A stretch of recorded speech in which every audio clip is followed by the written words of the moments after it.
Dans les années 30, juste avant-guerre, Rudi Ipustegui, un solide berger landais, décide de tenter la grande aventure et de partir pour le Nouveau Monde. Là-bas, en Argentine, on recrute les garçons de son espèce qui n'ont pas leur pareil pour soigner, garder et faire prospérer d'immenses troupeaux de moutons. Et pour lui, bien sûr, c'est l'instant crucial. Une fois en Argentine, Rudi commence par travailler comme berger chez l'éleveur qui l'a fait venir de France, Ramon Lesporen. C'est un excellent élément, et il monte en grade dans la même entreprise. Rudi, tu ne penserais pas à fonder une famille un de ces jours? Bah, ma foi si, mais j'attends de rencontrer la perle rare. Tu sais que j'en connais une de perle qui te regarde avec beaucoup d'amitié.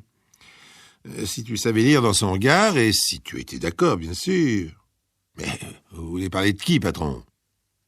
De Maïtena, pardi, grand couillon. Votre Maïtena, patron? Vous voulez de moi pour gendre?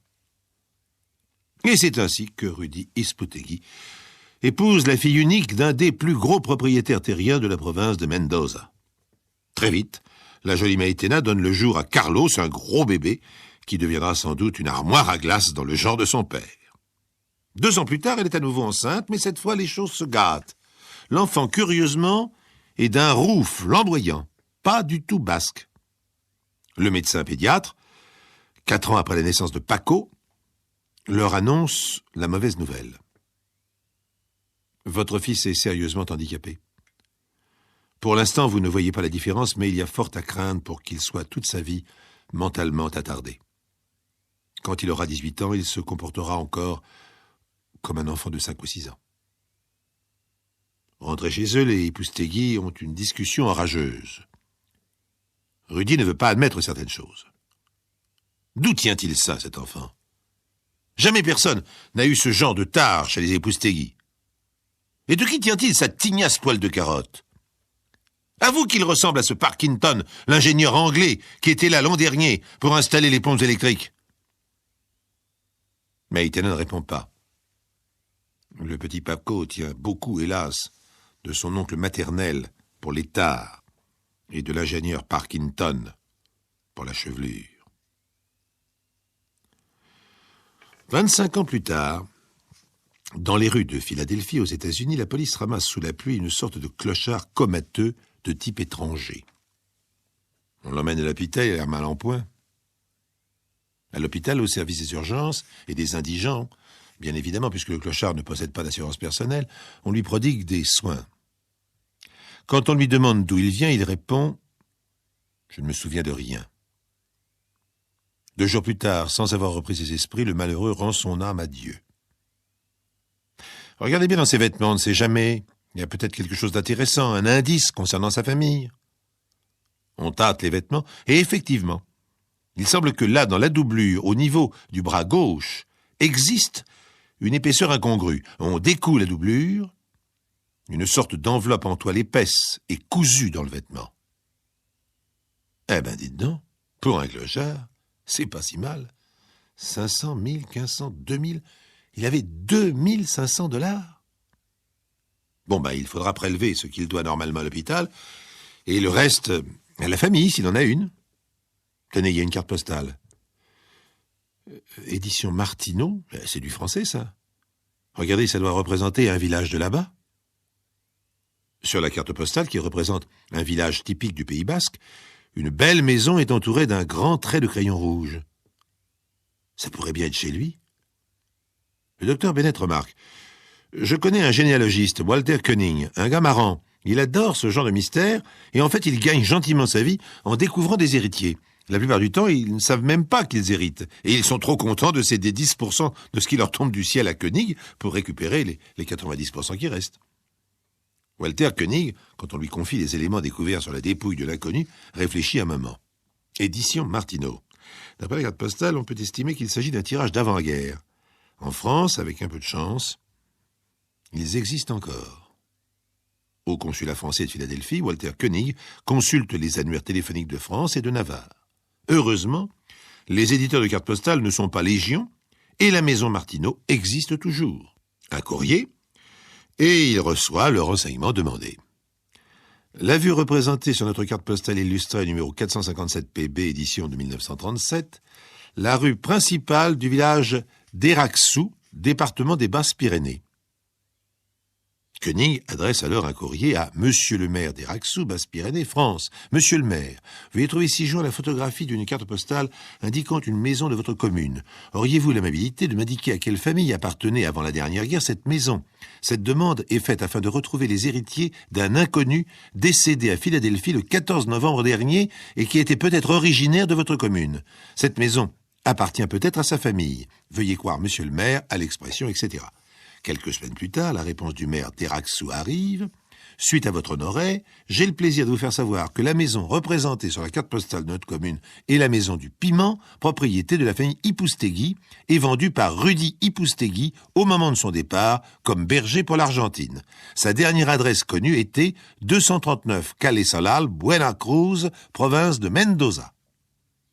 À cette adresse, la propriétaire contactée elle aussi par courrier répond quelques semaines plus tard que, à sa connaissance, Rudy Ipoustegui, arrivé en Argentine avant la guerre, a fait fortune et est devenu un des très gros propriétaires terriens. Marié et père de famille, sa dernière adresse était Bergerie Ipoustegui, Rio Tercero. Du coup, Walter Koenig se décide à aller passer ses vacances du côté du Rio Tercero, on ne sait jamais. Là-bas, la bergerie Ipoustegui semble florissante. Alors une petite enquête à l'Ayuntamiento, c'est-à-dire à la mairie, lui révèle un fait nouveau. Le clochard de Philadelphie, Rudy Ipoustegui, était au moment de son décès un propriétaire terrien considérable. Sa fortune se chiffre par millions de pesos. Si vous voulez en savoir plus, vous pouvez rencontrer son fils, Carlos, le directeur des bergeries del Tercero. Aux bergeries, c'est le patron, Carlos Ipoustegui, un athlète complet, qui reçoit Walter Koenig aimablement. Il examine la carte postale. Oh, je la reconnais. Mon père la portait toujours sur lui. Elle représente la maison où il est né. Vous l'avez rencontré? Et là, j'ai de bien mauvaises nouvelles. Votre père est mort à Philadelphie. Triste fin. Oui, je suis le fils de Rudy Ipoustegui. Mon père, quelques années après son arrivée ici, a épousé ma mère, comme lui d'origine basque. Ils ont eu un enfant, moi. Et puis ma mère a eu un autre fils, Paco. Et votre mère, votre frère, ils sont toujours vivants? Mon demi-frère. Oui, ils sont vivants tous les deux. La réponse de Carlos Ipoustegui est un peu sèche. Pourriez-vous, pour mieux me faire comprendre le parcours de votre père, me dire ce qui a pu se passer pour qu'il termine sa vie en si triste état et si loin de chez lui? Mon grand-père maternel, en cachant l'état familial, a commis une escroquerie. Ma mère a commis l'adultère. Mon père ne l'a pas accepté, ils se sont séparés. Ma mère est partie avec son fils. Je suis resté avec mon père. Mais au bout de quelques années, il a eu un accident. Quel accident? Une chute de cheval. À partir de cette époque, il n'a plus été le même. Il avait des crises d'amnésie. Et malgré tout, il était inconsolable du départ de ma mère. Il m'a confié la direction de ses propriétés et il est parti à leur recherche. Depuis le décès de votre père, c'est votre mère qui hérite de ses biens. Savez-vous où ils sont à présent? Oui, je le sais. Elle m'écrit parfois. Je n'ai jamais répondu. Je n'ai jamais dit à mon père où il pourrait la retrouver. Quand il est parti à sa recherche, je me disais qu'il finirait par se lasser et rentrer ici. Mais pourriez-vous m'indiquer leur adresse? Je le pourrais, mais il n'en est pas question. Pour moi, ils sont morts tous les deux. Je sais où les joindre, mais il est exclu qu'ils héritent de mon père, ni elle, ni lui. Walter Koenig en reste éberlué. Mais vous aussi auriez droit à une part, en attendant un jour la part qui vous reviendrait de votre mère. Il s'agit d'une somme considérable. Je suis déjà suffisamment riche comme ça, et je n'ai aucunement besoin de l'héritage de mon père. Mais votre mère et votre frère Carlos, dans quelle situation vivent-ils? D'après ce que je sais, ils sont dans la misère la plus noire. Et c'est tant pis pour eux. Carlos Ipoustegui, en souriant d'un air carnassier, tend une belle main bronzée à Walter Koenig, mais il ajoute « Je pense que nous n'avons plus rien à nous dire. Si vous recherchez ma mère et mon frère, je vous souhaite bien du courage, mais je doute que vous puissiez y arriver. » Walter Koenig, un peu vexé, ne peut s'empêcher de répliquer « Je pense que j'y arriverai, avec ou sans vous. » Walter Koenig, en regagnant son hôtel, fait le bilan de ce qu'il sait. L'héritage vaut la peine de se démener. Carlos ne fera rien pour m'aider, le seul élément intéressant est que ce pauvre Rudy est venu mourir à Philadelphie. Qu'est-ce qui pouvait bien le motiver pour se rendre si loin de chez lui? C'est évident. Il était à Philadelphie parce qu'il savait que son ex-épouse était dans la région. Walter Koenig rentre donc chez lui, se met à la recherche de l'ex-madame Ipoustegui, dont il a pu retrouver le nom de jeune fille, Maïtena Lesporen. À Philadelphie, Koenig découvre qu'il existe une amicale américano-argentine. Et il commence par là. Non, désolé, nous ne connaissons pas plus d'Ipoustegui que de Lesporen, ni mâle ni femelle. Mais il existe un cercle basque.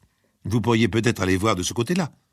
Excellente idée, au cercle basque, on connaît Maïtena. Oh, une brave femme qui a vécu en Argentine. Elle a dû connaître des jours meilleurs. Pour l'instant, elle travaille pour une petite entreprise maritime sur le port. Nous la voyons de temps en temps, mais elle a du mal à joindre les deux bouts. Quand Koenig rend visite à l'employeur de Maïtena, le patron prend un air mi-figue, mi-raisin. Mais qu'est-ce que vous lui voulez? Eh bien, c'est à propos d'un héritage. Son mari est mort, à Philadelphie, justement. C'est elle qui hérite.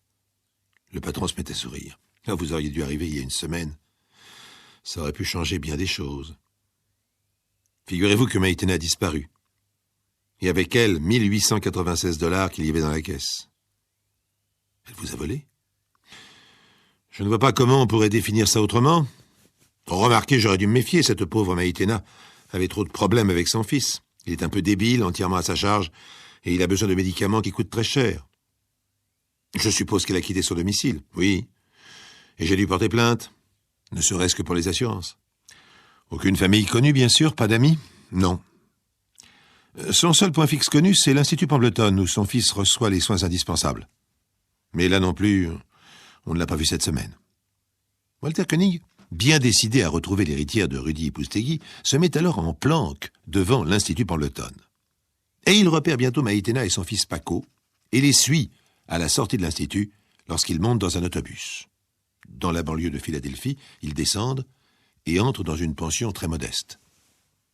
Koenig réfléchit un moment, puis se décide à franchir le seuil de la pension, qui est bien tenu. La propriétaire l'examine avec un peu de méfiance. « Je suis désolé, mais la pension est complète. Je ne viens pas pour louer une chambre, mais j'aimerais parler à l'une de vos pensionnaires, une certaine madame Ipoustegui ou peut-être Lesporen. Mais je n'ai personne de ce nom-là. Mais elle vient de rentrer chez vous il y a 20 minutes à peine, avec son fils Paco, un garçon qui a des problèmes de développement intellectuel. Non, ne vous inquiétez pas, je viens lui apporter des nouvelles positives. Son époux est récemment décédé et elle hérite de tout son avoir. Elle devrait se trouver dorénavant à l'abri du besoin. Mais vous voulez parler de Maïtena Espirito? Oui, voici ma carte, lisez. Walter Koenig, recherche généalogique, succession. La propriétaire examine la carte, hésite, et dit enfin « C'est la chambre D dans la cour. » Mais quand Koenig frappe à la porte de la chambre D, personne ne répond. Il ouvre la porte, la chambre est vide, et la fenêtre qui donne sur la rue est ouverte. Koenig comprend alors que Maïtena l'a entendu parler avec la propriétaire, elle s'est méprise, et elle a cru qu'il était de la police. Malheureusement, 2 jours plus tard, on retrouve les corps de Maïtena et de Paco, flottant dans le port. C'est Carlos qui hérite de tout, et il n'a jamais voulu payer la commission de Walter Koenig.